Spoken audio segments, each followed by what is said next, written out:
மக்களுக்கு விரோதமான ஆட்சி, அவங்களுடைய வாக்குறுதிகள் ஒன்றும் நிறைவேற்றாத ஒரு ஆட்சி, சட்ட ஒழுங்கு சீர்குலைந்த ஒரு ஆட்சி, மகளிருக்கு ஒரு பாதுகாப்பு இல்லாத ஒரு ஆட்சி, எல்லாமே இந்த ஃபோட்டோ ஷூட் ஆட்சி தான். அவருடைய ஒவ்வொரு மூமெண்ட்டும் வந்து ஃபோட்டோ ஷூட்டில் தான் நடக்குது தவிர ரியாலிட்டி அவருக்கு தெரியாமல் ஒரு ஆட்சி நடத்தின்னு இருக்கிறாரு. கொரோனா காலத்திலே என்னுடைய மாவட்டத்தில் பார்த்தீங்கன்னு வச்சுங்களேன், ஒரு 25 கிச்சன் ஏற்பாடு பண்ணி மக்களுக்கு வந்து ரெகுலரான சேவை பண்ணுவோம். மக்கள் சேவைன்னு சொல்றீங்கன்னா மக்கள் உங்களை ஆமதிக்கலை, உங்களுக்கான அந்த வெற்றி வகையை கொடுக்கலை, அப்போ நீங்கள் செய்கிறது சரியாக போய் சேரலையா, இல்லை என்ன மக்கள் மறந்துட்டாங்களா ஒரு வேலை? மக்களுக்கு புரியுது, இனிமேல் வந்து தமிழகத்தில் ஒரு மாற்றம் வரணும்னா அது நம்மளுடைய பாரத பிரதமர் நரேந்திர மோடி தலைமையில் இருக்கிற ஆட்சி நடந்தால் நல்லா இருக்கும்னு கண்டிப்பாக வந்து ஒரு ஆட்சி வரும். மக்கள் அதுக்கான மாற்றத்துக்கு ரெடியாக தான் இருக்காங்க. அண்ணாமலைகள் இருக்கும்போது ஒரு கட்சி ஒரு ஃபுல் ரேஞ்சில் இருந்தது, பவர்ஃபுல்லாக இருந்தது. இப்போ கொஞ்சம் டவுனாக இருக்க மாதிரி ஃபீல் ஆகுது. தொண்டர்கள்லாம் கொஞ்சம் மந்தமாயிட்டாங்க அப்படின்லாம் சொல்லப்படுது. நான் வந்து சாதாரண ரோட்டில் நடக்கும்போது பிஜேபி தானே சார், என்ன சார் அண்ணாமலை இல்லைன்னா நான் இந்த கட்சிக்கு ஓட்டு போட மாட்டேன்னு சொல்கிறவங்களாம் இருக்கிறாங்க. பாரதிய ஜனதா கட்சி எப்பவுமே ஒரு இண்டிவிஜுவல் ஒரு ஆளை வச்சு போகிற கட்சி கிடையாது. திமுகவுடைய ஆட்சியை இந்த ஒரு 26 வந்து வெளியே அகற்றலைன்னா தமிழ்நாடு இன்னும் ஒரு மோசமான நிலைமைக்கு போகுன்றதை வந்து நம்ம மத்திய தலைமை புரிஞ்சிருக்கு. சமீபத்தில் இந்த இடி ரேட்லாம் நிறையா பார்த்துருப்பீங்க. சர்வசாதாரணமாக வந்து ஒரு நடிகைக்கு 35 லட்சம் ரூபா கிஃப்ட் பேக் கொடுக்குறேன், ஒரு வருஷத்தில் 500 கோடி படம் எடுக்கிறான், இந்த மாதிரி விஷயங்கள் மக்கள் பார்க்குறாங்க. திமுகவுக்கு எந்த பராசக்தியின் மூலம் அவங்க வந்து ஆட்சியை கொடுத்தாங்களோ அந்த பராசக்தியால் அவங்க முடிவு வருது அப்படின்றத வந்து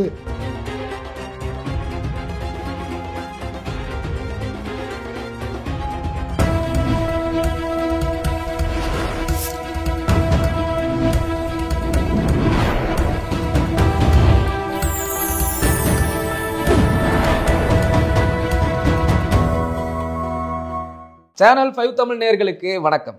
இன்று நேர்காணலில் நம்மோடு இணைந்திருப்பவர் தமிழக பாரதிய ஜனதா கட்சியை சேர்ந்த சாய் சத்யன் அவர்கள். வாருங்கள், அவரோடு பேசுவோம். சார் வணக்கம். வணக்கம், எப்படி இருக்கீங்க? நல்லா இருக்கேன் சார், நீங்க எப்படி இருக்கீங்க? நல்லா சூப்பராக இருக்கேன் சார். தமிழ்நாட்டில் டிஎம்கே கிட்டத்தட்ட 4 ஆண்டுகளை முடித்து 5ஆம் ஆண்டில் பயணிச்சுக்கிட்டு இருக்கு. அந்த ஆட்சியை பார்த்தா உங்களுக்கு என்ன தோணுது? ஆட்சி வந்து மக்களுக்கு விரோதமான ஆட்சி, அவங்களுடைய வாக்குறுதிகள் ஒன்றும் நிறைவேற்றாத ஒரு ஆட்சி, சட்ட ஒழுங்கு சீர்குலைந்த ஒரு ஆட்சி, மகளிருக்கு ஒரு பாதுகாப்பு இல்லாத ஒரு ஆட்சி. அது இல்லாமல் வந்து ஆளும் அந்த முதலமைச்சருக்கு வந்து என்ன நடக்குதுன்னே தெரியாமல் ஒரு ஆட்சி பண்ணிட்டு இருக்காரு. அதுதான் இந்த ஆட்சியுடைய. நீங்கள் குற்றச்சாட்டுகளை அடுக்கிறீங்களே, ஆனால் அவர் சிறப்பான ஆட்சி, அப்பாவுடைய ஆட்சின்னு சொல்கிறாரு முதல்வர். அப்பாவுடைய ஆட்சி தான். அவங்க அப்பா வந்து இடம் கொடுத்ததுனால அவர் அப்பாவை தான் ஞாபகம் வச்சிருக்கோம், அவங்க அப்பாவை ஞாபகம் வச்சிருக்காரு. அதுதான் முக்கியம். ஏன்னா அது வந்து ஒரு குடும்ப கட்சி, அதனால் அவங்க அப்பா தான் இந்த ஆட்சியை கொடுத்தாருனால அவங்க அப்பா ஆட்சின்னு சொல்கிறதுக்கு அவருக்கு எல்லா உரிமையும் இருக்குது. இந்த விமர்சனம் எப்போதுமே இருக்குது. குடும்ப கட்சி, நாங்கள்லாம் ஒரு குடும்பம் தான், திமுக குடும்பம், திராவிடர் குடும்பம்லாம் அவங்க சொல்கிறாங்களே. குடும்பம் தான் எல்லா கட்சியில். இப்போ பாஜகவில் நாங்கள்லாம் குடும்பமாக தான் இருக்கிறோம். சரி. ஆனால் குடும்பத்தில் என்னுடைய அடுத்தது வந்து எனக்கு அப்புறமா என் பையன் வர்றதுக்கோ இல்லைன்னா என்னுடைய வீட்டில் என் பேரன் வர்றதுக்கான வாய்ப்புகள் இங்கே இல்லை. குடும்பம் தான். பாஜகவில் எல்லாருமே நான் குடும்பமாக இருக்கிறோம். அது எல்லா லெவல்லையும் வந்து நான் குடும்பமாக இருக்கோம். திமுகவில் அப்படி கிடையாது. ஒரே குடும்பத்தில் இருக்கிறவங்க, தாத்தா, அப்பா, பேரன், கொள்ளு பேரன் எல்லாம் அவங்க தான் வந்து அந்த ஆட்சி நடத்துவாங்க. மற்றவங்களாம் வந்து அவங்களுக்கு வந்து சாமரம் வீசினது தான் வந்து அந்த ஆட்சி. அதுதான் குடும்ப ஆட்சின்னு சொல்கிறோம். அல்லது நாங்கள் வந்து பாஜக எல்லாமே குடும்பமாக இருக்கிறோம். அதுதான் 2 வித்தியாசம், குடும்பத்துக்கு வித்தியாசம் இருக்குது. இல்லை, நீங்கள் குற்றச்சாட்டுகளை தொடக்கத்திலேயே அடுக்குறீங்க. ஆனால் நேற்று சர்வே பார்த்தேன், அதில் திமுக தான் மீண்டும் 2026 வெற்றி வாகை அப்படிலாம் பார்க்க முடியுது. நானும் எக்கச்சக்கமான சர்வே பார்க்குறேன். இப்போ எல்லாரும் அடிச்சு விடுறது தான், வேற ஒன்றும் வழி இல்லை. ஏன்னா வந்து எல்லாமே வந்து ஃபோட்டோ ஷூட் ஆட்சி தான். அவருடைய ஒவ்வொரு மூமெண்ட்டும் வந்து ஃபோட்டோ ஷூட்டில் தான் நடக்குது தவிர ரியாலிட்டி அவருக்கு தெரியாமல் ஒரு ஆட்சியை நடத்தின்னு இருக்கிறாரு. இல்லை, நீங்கள் இவ்வளோ சொன்னாலும் நம்ம ஆண்கள் சொல்கிறோம், ஆனால் பெண்கள் எல்லாம் திமுக தான் சிறப்பான ஆட்சி தருதுன்னு சொல்கிறதா முதல்வரே சொல்கிறாரு. அதே மகளிர் தான் சொல்கிறாங்க. அந்த ஒரு உதவித்தொகை வந்து ஃபஸ்ட்டு வந்து எல்லா குடும்பத்து தலைவிக்கும் சொன்னாங்க. அப்புறமா தகுதி, அவங்க வந்து ஒரு தகுதியை நிர்ணயிக்கிறாங்க, தகுதி பெற்ற குடும்ப தலைவின்றாங்க. அதுலேயும் இப்போ எலெக்ஷன் நேரத்தில் இன்னும் கொஞ்சம் கூட பண்ணுறதுக்கான முயற்சிகள் பண்ணுறாங்க. ஆனால் உண்மையாகவே மகளிர்லாம் வந்து இந்த ஆட்சியை வந்து ஒரு கேவலமான ஆட்சியை தான் பார்க்குறேன். அவங்களால இந்த ஆட்சியில் வந்து அவங்களுக்கு ஒரு ஃபஸ்ட்டு பாதுகாப்பு இல்லை. இங்கே நடக்கிறது பாலியல் வன்கொடுமைகள், இதெல்லாம் வந்து ஒரு சட்டத்துக்கு மீறி நடக்கிற விஷயமா இருக்குது. காவல்துறையும் அதை வந்து மூடி மறைக்க தான் பார்க்குறாங்க தவிர அதை வந்து உண்மையாக மகளிருக்கான ஒரு ஆட்சியாக இந்த ஆட்சி இல்லை. இந்த உதவித்தொகை கிடைக்கிறது கூட இல்லை, கிடைக்குமா கிடைக்காதா அப்படின்னு ஏங்கிருந்தால் இன்னும் 4 வருஷம் முடிஞ்சிச்சு, 5 வருஷத்துக்கு வெயிட் பண்ணுறாங்க. அதனால் அடுத்த கட்டத்துக்கு வர்றதுக்கு வேண்டி இதை விட பண்ணுவாங்க. இல்லை, நீங்கள் ஒரு மாவட்ட தலைவர் இருந்தோம், நீங்கள் ஒரு ஒரு நேரத்தில் ஒரு தொகுதிக்காக ஒரு மாவட்டத்துக்காக வேலை பார்த்துருப்பீங்க. அப்படிப்பட்ட பார்க்கும்போது திமுக அதிமுகலாம் பார்க்கும்போது இவங்க ஒரு லெவலில் வேலை பார்க்குறாங்க, அதனால தான் வெற்றி இவங்க கிடைக்குது, நம்ம ஏதோ ஒரு லெவலில் ஸ்ட்ரகிள் ஆகுறோமோன்னு தோணிருக்கா அப்போ பிஜேபிக்காக வேலை பார்க்கும் தருணத்தில்? கண்டிப்பாக தோணல. ஏன்னா நான் பிஜேபி வந்து வெறும் தேர்தலை நோக்கி வேலை செய்கிற ஒரு கட்சி கிடையாது. எப்போவுமே அது வந்து ஒரு இயக்கமாக, மக்களுக்கு சேவை செய்கிற ஒரு இயக்கமாக. கொரோனா காலத்திலே என்னுடைய மாவட்டத்தில் பார்த்தீங்கன்னு வச்சுங்களேன், ஒரு 25 கிச்சன் ஏற்பாடு பண்ணி மக்களுக்கு வந்து ரெகுலரான சேவை பண்ணுவோம். திமுகலாம் அந்த டைமில் தூங்கிட்டு அதுக்கப்புறம் தேர்தல் வர டைமில் ஒண்டி அவங்க வந்து அவங்களுடைய இந்த சேர்த்து வச்ச ரிசோர்ஸஸ் எல்லாத்தையும் எடுத்துகிட்டு வந்து போட்டு அன்றைக்கி ஒரு 4 மாதத்தில் வேலை செஞ்சு வின் பண்ணிக்கலாம், மக்களுக்கு தேவையான கொடுக்கலாம். மக்களுக்கு தேவையானதில் அந்த ஓட்டை கன்வெர்ட் பண்ணுறதுக்கான வேலைகளை செஞ்சு பண்ணிக்கலான்ற ஒரு இது வச்சுருக்காங்க தவிர சேவை செய்து அதன் மூலமாக வந்து ஒரு ஆட்சி பிடிக்கணுன்ற எண்ணம் வந்து திமுக கிடையாது, பாரதிய ஜனதா அப்படி கிடையாது. ஆட்சியில் இருக்கோம் இல்லை, டெல்லிக்கும் ஒரே ப்ரோக்ராம் தான், சென்னைக்கும் ஒரே ப்ரோக்ராம் தான். டெல்லியில் ஆட்சியில் இருக்கிறோம் இல்லை, மற்ற ஒரு 20 மாநிலத்தில் வந்து தனியாகவோ இல்லைன்னா கூட்டணி கட்சியோடு இருக்கிறோம். அங்கே என்ன ப்ரோக்ராம் இருக்கோ அதே ப்ரோக்ராம் தமிழ்நாட்டிலையும் நடக்கும். அதனால் வந்து இது வந்து ரெகுலராக நடக்கிறதுனால இது பாரதிய ஜனதா கட்சி தொண்டர்கள் எதுவுமே எதிர்பார்த்து ஆட்சிக்கு வரணுன்ற எதிர்பார்ப்பு, அதை மீறி வந்து மக்கள் சேவை பண்ணணுன்ற எண்ணத்தோடு செய்கிறாங்க. திமுக வந்து அப்படி, அதனால யாருக்கும் எங்களுக்கு ஒன்றும் அந்த குறைய தோணலை. மக்கள் சேவைன்னு சொல்கிறீங்கன்னா மக்கள் உங்களை ஆமதிக்கலை, உங்களுக்கான அந்த வெற்றி வகையை கொடுக்கலை, அப்போ நீங்கள் செய்கிறது சரியாக போய் சேரலையா இல்லை என்ன மக்கள் மறந்துட்டாங்களா? ஒரு வேலை மக்கள் இல்லைன்னு சொல்ல முடியாது. கடந்த தேர்தல், பாராளுமன்ற தேர்தலில் பார்த்தீங்கன்னு வச்சுக்கோங்க, என்னுடைய தொகுதியில் வந்து ஒரு 3 சட்டமன்றம் வருது, சோழிங்கநல்லூர், வேளச்சேரி, ஆலந்தூர். இதில் வந்து வேளச்சேரியில் வந்து நாங்கள் வந்து ஆல்மோஸ்ட் ஒரு 33% ஓட்டு வாங்கியிருக்கோம். சோழிங்கநல்லூரில் ஒரு 29% ஓட்டு வாங்கியிருக்கோம். ஆலந்தூரில் வந்து கூட்டணி கட்சியால் தான் இருந்தாங்க. அதுவே மக்கள் கேட்குறாங்க, அவங்களுக்கு சின்ன கூட தெரியல எலெக்ஷன் டைமில். இதே பிஜேபி கட்சி சின்னத்தை தேடுறாங்க, அந்த மாதிரி இடத்துல கூட நம்ம வந்து ஒரு 24% வாங்கியிருக்கோம். ஸோ மக்களுக்கு புரியுது, இனிமேல் வந்து இந்த தமிழகத்தில் ஒரு மாற்றம் வரணும்னா அது நம்மளுடைய பாரத பிரதமர் நரேந்திர மோடி தலைமையில் இருக்கிற ஒரு கட்சி இல்லை ஆட்சி நடந்தால் நல்லா இருக்கும்ன்றாங்க. நம்மளுடைய முன்னாள் மதிப்பிற்குரிய மாநில தலைவர் அண்ணாமலை அவர்களுடைய ஒரு எழுச்சியான ஒரு பணிகள், அதுக்கப்புறமா நம்மளுடைய கட்சியுடைய நிரந்தரமான அந்த சேவை மூலமாக கண்டிப்பாக வந்து ஒரு ஆட்சி வரும். மக்கள் அதுக்கான மாற்றத்துக்கு ரெடியாகி தான் இருக்கிறாங்க, கண்டிப்பாக ரெடி ஆகிட்டாங்க. 26 கண்டிப்பாக திமுக ஆட்சியை தூக்கி வெளியே போகிற நேரம் வந்தாச்சு. திமுக நீங்கள் நிறைய இடத்துல பார்த்துருப்பீங்க, திமுக தலைமையாக இருக்கட்டும், தொண்டனாக இருக்கட்டும், எல்லாருமே சொல்கிற ஒரே வார்த்தை மோடியாவது யாராவது நாங்கள் ஈடிக்கும் பயப்பட மாட்டோம், மோடிக்கு பயப்பட மாட்டோம்னு முதல்வர், துணை முதல்வர் எல்லாமே பேசுகிறாங்களே, என்ன அது ஒரு பகையாகவே இருக்குது, என்ன காரணம்? இந்த வடிவேல் சொல்கிற மாதிரி தான், எனக்கு பயம் இல்லைன்னு சொல்கிற மாதிரி தான். அது பயத்தோடு பேசுகிறது தான் அது எல்லாமே. ஏன்னா இப்போ வந்து இது வரைக்கும் வந்து டெல்லிக்கு போகாத நிதி ஆயோக் கூட்டத்துக்கு இப்போ இங்கேருந்து கிளம்பி டெல்லிக்கு போகிறாரு. திமுகவுடைய பரம்பரை புத்தியே வந்து அவங்களுக்கு வந்து அவங்களுடைய பிரச்சனை கொண்டு தான் டெல்லிக்கு போவாங்க, இல்லைன்னா மற்றது எல்லாமே இங்கேருந்து ஹேண்டில் பண்ணுவாங்க. மக்கள் பிரச்சனைக்கெல்லாம் கண்டிப்பாக போகவே மாட்டாங்க. அதுக்கு இங்கே இருக்கிற எம்பிஸ் 39 எம்பி கொடுத்துருக்காங்க. அவங்க வந்து நம்ம தமிழகத்துக்கான வேண்டிய விஷயங்களை வந்து ஆர்ப்பாட்டம் போராட்டம் பண்ணி வாங்கி கொடுக்குற மாதிரி நிலைமையில் கூட அவங்க கிடையாது. அதனால் வந்து அவங்க இங்கே வந்து தலைமைக்கு அவங்க குடும்பத்துக்கு என்ன வேணுமோ அதுக்கு வேண்டி டெல்லிக்கு போவாங்க. அதுதான் அவங்களுடைய பாரம்பரியமான ஒரு செயல்பாடு. அவங்க அப்பாவாக தான் பண்ணார், இவரும் அதை தான் பண்ணிட்டு இருக்காரு, வருங்காலமும் அப்படி பண்ணுவாங்க. அதனால் கண்டிப்பாக வந்து வருங்காலத்துலேயும் வந்து பிஜேபி இங்கே வந்து ஆட்சி பிடிக்கும். இந்த இவங்களுடைய அந்த செயல்பாடுகள் மக்கள் மனசில் பொதுமக்கள் தயாராக இருக்கிறாங்க ஒரு மாற்றத்துக்கு. அதை வந்து நடக்க மாற்றம் மக்கள் ஓகே. ஆனால் திமுக அதிகம் பயன்படுத்தி இந்த மத சாயத்தை அதிகமாக பூசிட்டாங்களே பாஜக மேலே, அதை எப்படி துடை தெரிவது? நம்ம இந்த குழந்தைங்க சாப்பிடலன்னு வச்சுங்களேன், இந்த பூச்சாண்டி அப்படி சாப்பாடு பூச்சாண்டி வராம பாருன்னு சொல்லுவார்ல, அந்த மாதிரி பூச்சாண்டி காமிச்சே நம்மளை அப்படி வச்சிருக்காங்க. பாரதிய ஜனதா கட்சி இன்னைக்கு நம்ம மதிப்பிற்குரிய பாரத பிரதமர் நரேந்திர மோடி அவர்கள் 10 ஆண்டு ஆட்சி முடி 11வது வருட ஆட்சி நடத்தின்னு இருக்காரு. எங்கேயாவது ஒரு இடத்துல மத கலவரங்களை உருவாக்குறோமா? இல்லை. அதே மாதிரி பாஜக ஆளும் மாநிலத்திலையும் அது மாதிரி எந்த பிரச்சனையும் கிடையாது. தமிழகத்துலேயும் அது மாதிரி எந்த பிரச்சனையும் உருவாக்குறதுக்கு இங்கே வந்து ஏற்கனவே வந்து மக்கள் வந்து நல்ல ஒரு ஆன்மீக பூமி, ஒரு கர்ம பூமி. இந்த பூமியில் வந்து பாஜக ஆட்சி வந்து நல்லா இருக்குன்றது மக்கள் ரியலைஸ் பண்ணுறாங்க.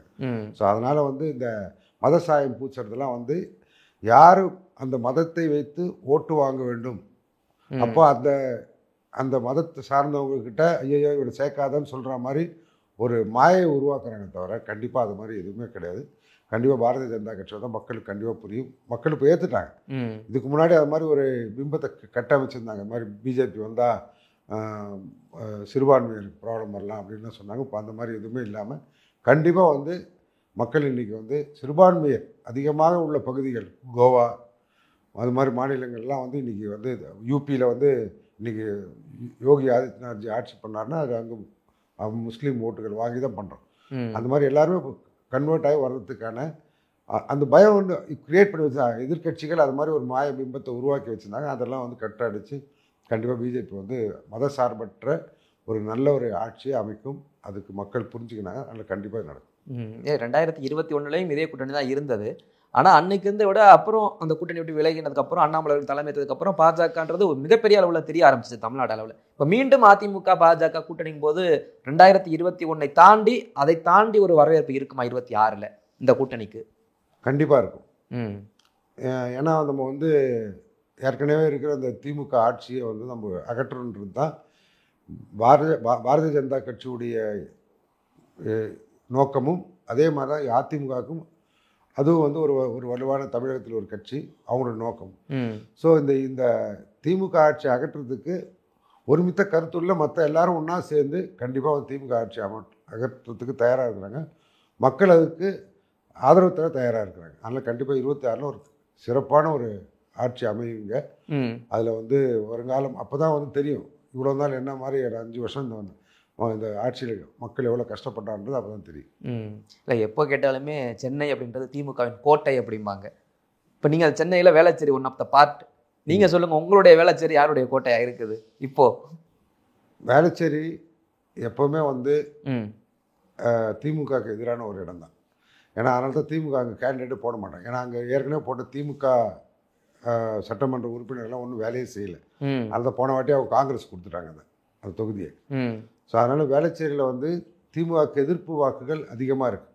அது ஒரு பர்டிகுலராக வந்து ஒரு கேஸ்ட்டு க்ரீடு கம்யூனிட்டி இல்லாமல் ஒரு மெட்ரோபாலிட்டன் க்ரௌட் மாதிரி இருக்கிறதுனால கண்டிப்பாக அங்கே வந்து திமுகவுக்கு எதிரான வாக்குகள் ஜாஸ்தியாக இருக்குது.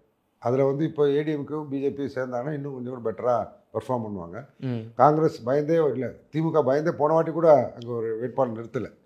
ஏன்னா அந்த தென்சென்னை சட்டமன்றத்துக்கு பாராளுமன்றத்துக்கு உட்பட்ட அந்த பாராளுமன்ற உறுப்பினரும் அந்த பகுதிக்கு ஒன்றும் பண்ணல. அங்கே இருக்கிற நிரந்தர பிரச்சனைகள் மக்களுக்கு வந்து தண்ணி மழைக்காலத்தில் வந்தால் அது வரைக்கும் நல்லாயிருக்கும். அந்த மழைக்காலத்தில் 15 நாள் வந்து மக்கள் ஓலம் விட்டு ஊரை விட்டு ஓடுற மாதிரி இருக்கும். அதுக்கான ஒரு நிரந்தர தீர்வுகள் எதுவுமே செய்யலை. சரியான சாலைகள் பணி கிடையாது. மக்களுக்கான ஒரு பாதுகாப்பான ஒரு சூழ்நிலை இல்லை. இதெல்லாம் இருக்கும்போது வந்து அதனால தான் வந்து அந்த வேளச்சேரி பகுதியை வந்து அவங்க எப்போ அவங்களுக்கு கிடைக்காது, அவங்களால அதை செயல்படுத்தலைன்ற ஒரே காரணத்துக்காக தான் அவங்களோட கூட்டணி கட்சி கொடுக்குறாங்க. இந்த வாட்டி 2 பெரிய கட்சிகள் இணைந்து செயல்பட்டால் கூட்டணியில் கண்டிப்பாக வந்து வேளச்சேரி நமக்கு இந்த வாட்டி அதிமுக ப்ளஸ் பாஜகவின் ஒன்றிணைப்பு. ஆமாம்.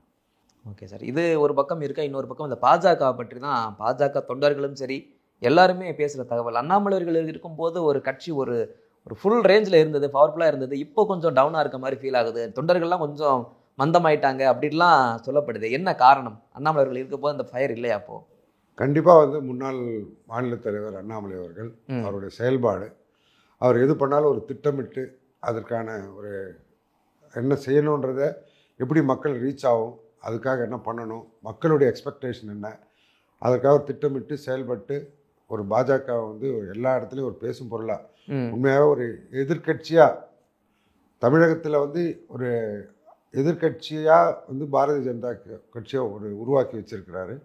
இளைஞர்களும் மகளிரும் பல பேர் வந்து அந்த அண்ணாமலையுடைய அந்த செயல்பாடுகளின் ஈர்ப்புனால இந்த கட்சிக்கு வந்து ஒரு பெரிய ஒரு அட்டென்ஷன் டெஃபினட்டாக கிடச்சிருக்கு.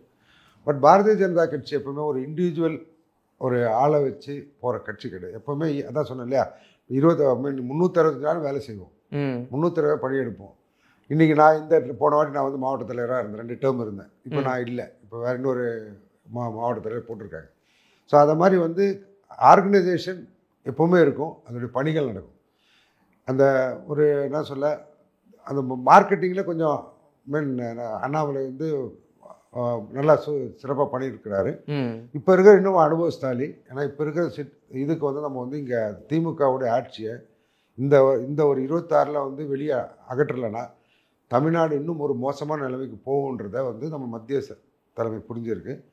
அதுக்காக ஒரு அனுபவமிக்க ஒரு மாநில தலைவர் திரு நயினார் நாகேந்திரன் வந்து தலைமை பொறுப்பு கொடுத்துருக்காங்க.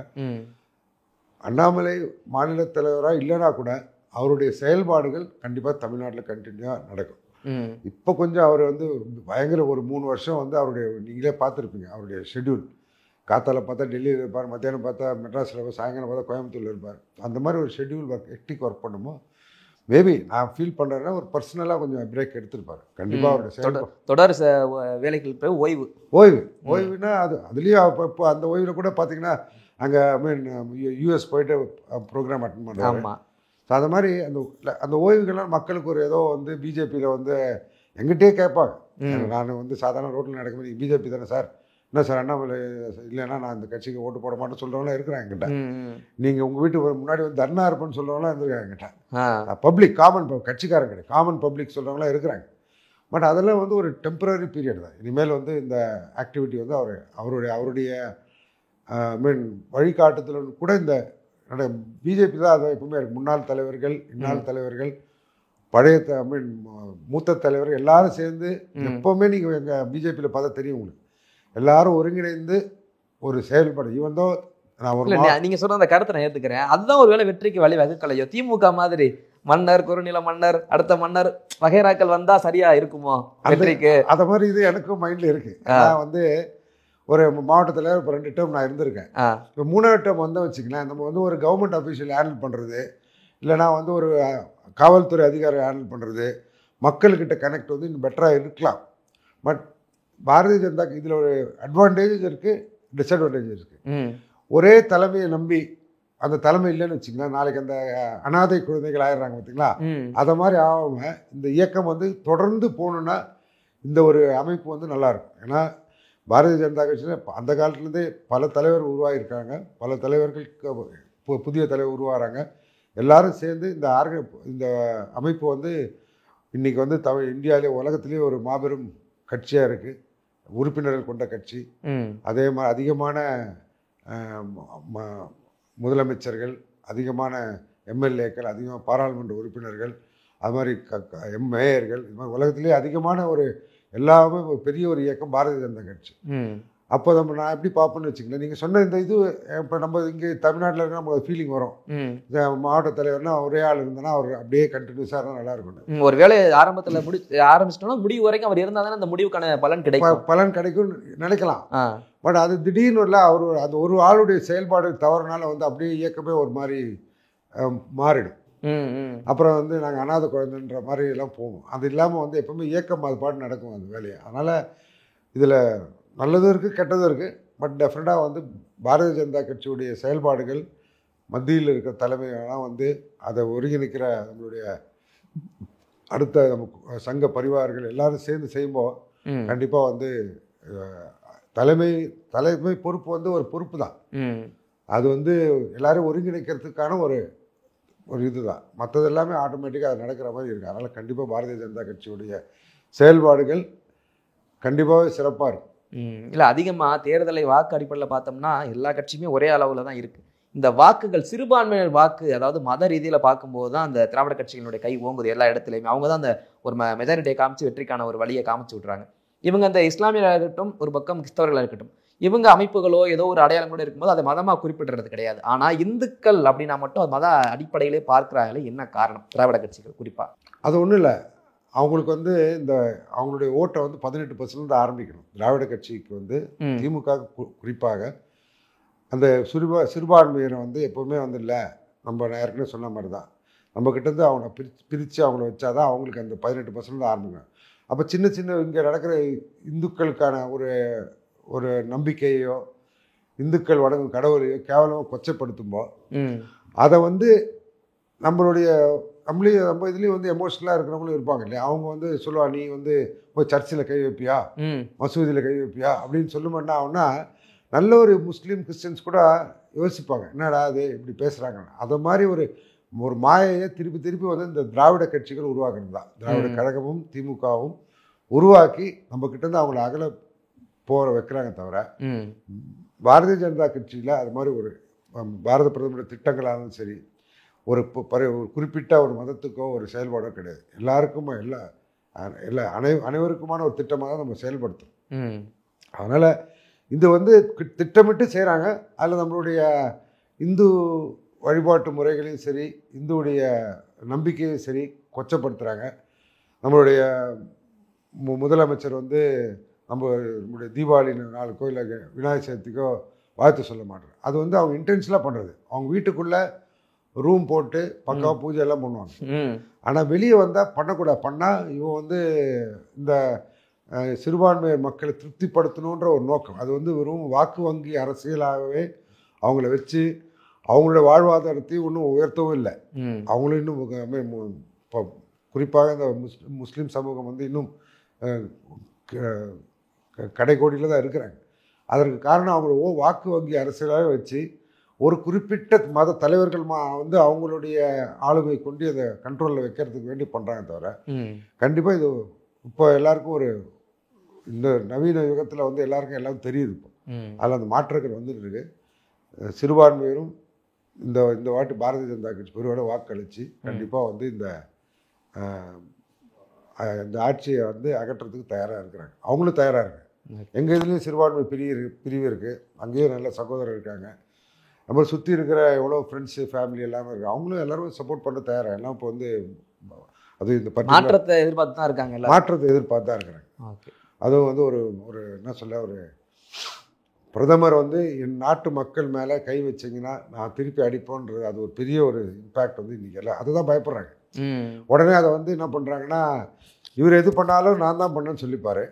அங்கே பண்ணால் உடனே இராணுவ தளபதிக்கு வாழ்த்து சொல்லுவார். அதை அந்த ஒரு கிரெடிட் கொடுக்குறது பயப்படுறாங்க. மக்கள் அக்செப்ட் பண்ணுறாங்க. ஒரு பெரிய ஒரு ஆளுமை மிக்க பாரத பிரதமர் வந்து இதை சிறப்பாக செயல்படுத்துகிறாரு. அதன் மூலமாக வந்து பாகிஸ்தானில் தீவிரவாதம் தான் நடக்குதுன்ற எல்லாருக்கும் உலகத்துக்கே தெரியும். அதை செயல்படுத்தி அதை வந்து மக்களுக்காக அவர் பண்ணுறாரு. அதுக்கு ஒரு பேர் வரும்பு மாத்திரம் அதை கொடுக்கக்கூடாதுன்னு ஒரு கொள்கையில் வந்து இதை மறைக்கிறாங்க. கண்டிப்பாக வருங்காலத்தில் வந்து கண்டிப்பாக தமிழகத்தில் பாரதிய ஜனதா கட்சி கூட்டணியோடு சேர்ந்த ஆட்சி கண்டிப்பாக இங்கே இருக்கும். ஓகே சார், கடைசி ஒரே ஒரு கேள்வி மட்டும். இப்போ சமீபத்தில் இந்த இடி ரேட்லாம் நிறையா பார்த்துருப்பீங்க. 1000 கோடின்றாங்க, 2000 கோடி, 3000 கோடி, அது கணக்கே இல்லைலாம் சொல்கிறாங்க. இவ்வளவு பணமும் மக்கள் வரி பணம் தான் எங்கெங்கேயோ போகுது. நடிகைகள் ஆரம்பித்து சினிமா துறையெல்லாம் அதிகமாக புழங்குது. அந்த செய்திகளை பார்த்தோன்னா உங்களுடைய கருத்து என்னவாக இருக்குது? அதுதான் தமிழகத்துடைய ஒரு மோசமான நிலைமை. தமிழகத்தில் அந்த காலத்திலேருந்தே இந்த சினிமா துறை நல்ல ஒரு கலைத்துறை, நல்ல ஒரு கலை படைப்பு உள்ளவங்க தான் அதில் இருக்கிறாங்க. அதை ஒரு ஷீல்டாக வச்சு அதன் மூலமாக வந்து கருத்துக்களை சொல்லி நம்மளுடைய கலாச்சாரத்தெல்லாம் எப்படி ஸ்பாயில் பண்ணணுன்ற ஒரு நோக்கத்தோட திரைப்படங்கள் எடுத்து ஒரு 40-50-60 வருஷமாக நம்ம வந்து நம்மளை மாற்றினது. இப்போ அது மாற்றம் வந்து இருக்குது. இதில் வந்து இந்த பணங்கள் பரிமாற்றம் பண்ணுறதுக்கு ஒரு பெரிய ஒரு ஃபீல்டு. நான் கூட நேற்று யார் பேசும் சொல்லியிருந்தேன். அது ஒரு நல்ல ஒரு ஃபீல்டு. ஏன்னா 10,000 ஷெட்டு போட்டால் 10 லட்சம் ரூபாய் கணக்கு எழுதலாம், பிரம்மாண்டன்னு சொல்லலாம், இவருக்கு அதை கொடுத்தேன்னு சொல்லலாம். அந்த ஒரு இதை வச்சு அந்த மக்களுடைய வரி பணத்தை வேறு வழியில், முக்கியமாக இப்போ இருக்க அந்த டாஸ்மாக்லேருந்து எல்லா சாதாரண மனுஷனுக்கே தெரியும். அந்த கடைக்கு போனீங்கன்னா ஒரு நார்மலாகவே 20 ரூபா 40 ரூபா ஜாஸ்தி வாங்குறாங்க. அது இல்லாமல் அது பக்கத்தில் பார் இருந்து வச்சிங்கன்னா சாதாரண தண்ணி பாட்டிலை வந்து அதிக விலையில் விற்கிறாங்க. கிளாஸு அந்த இது ஒரு சுகாதாரமாக இடம் கூட கொடுக்கறது இல்லை. ஆனால் அந்த பணமெல்லாம் வந்து அப்படியே திரும்பி போகுது. அந்த மாதிரி அந்த அந்த பணங்கள் எல்லாம் வந்து நம்ம தமிழகத்தில் இருக்கிற ஒரு 2000-2500 அவுட்லெட் இருக்குன்னு நினைக்கிறேன். அந்த அவுட்லெட்லேருந்து எல்லாத்தையும் எடுத்து சம்பாதிச்சு அந்த பணத்தை வந்து சினிமா கொடுத்து அதன் மூலமாக வந்து ஒரு அவங்களுடைய பணத்தை வந்து மாற்றத்தை யூஸ் பண்ணுறாங்க. அதெல்லாம் ரொம்ப மக்கள் இதெல்லாம் வாட்ச் பண்ணி தான் இருக்காங்க. நானும் ஒரு சாதாரண மனுஷன்தான். மக்களும் இதை வந்து பயங்கரமாக இப்போது அதுதான் சொல்கிறேன் நான். இப்போ திருப்பி எல்லாருமே இந்த ஒரு 1000 கோடி 2000 கோடி இன்னும் நம்மலாம் வந்து சாதாரண வாழ்க்கை வாரம் ஒரு என்ன சொல்ல ஸ்கூல் ஃபீஸ் கட்டுறது கூட சாதாரண மக்கள் வந்து ஒரு நடுத்தர மக்கள் கஷ்டப்படுறாங்க. அதெல்லாம் மீறி இவங்க வந்து சர்வசாதாரணமாக வந்து ஒரு நடிகைக்கு 35 லட்சம் ரூபா கிஃப்ட் பேக் கொடுக்குறேன், 1000 கோடி திடீர்னு வந்த ஒரே மாதம் ஒரு வருஷத்தில் 500 கோடி படம் எடுக்கிறான். இந்த மாதிரி விஷயங்கள் மக்கள் பார்க்குறாங்க. கண்டிப்பாக இது வந்து திமுகவுக்கு எந்த பராசக்தியின் மூலம் அவங்க வந்து ஆட்சியை பிடிச்சாங்களோ இந்த பராசக்தியால் அவங்க அழிய முடிவு வருது அப்படின்றத வந்து நான் சொல்ல மக்கள் சொல்றாங்க. மக்கள் திருப்பி மகேசன் தீர்ப்பு. ஓகே சார், எங்களுடைய பல்வேறு கேள்விகளுக்கு உங்கள் நேரத்தை ஒதுக்கி பதில் நம்பிக்கை ரொம்ப நன்றி. தொடர்ந்து பேசுவோம். நன்றி, தேங்க்யூ.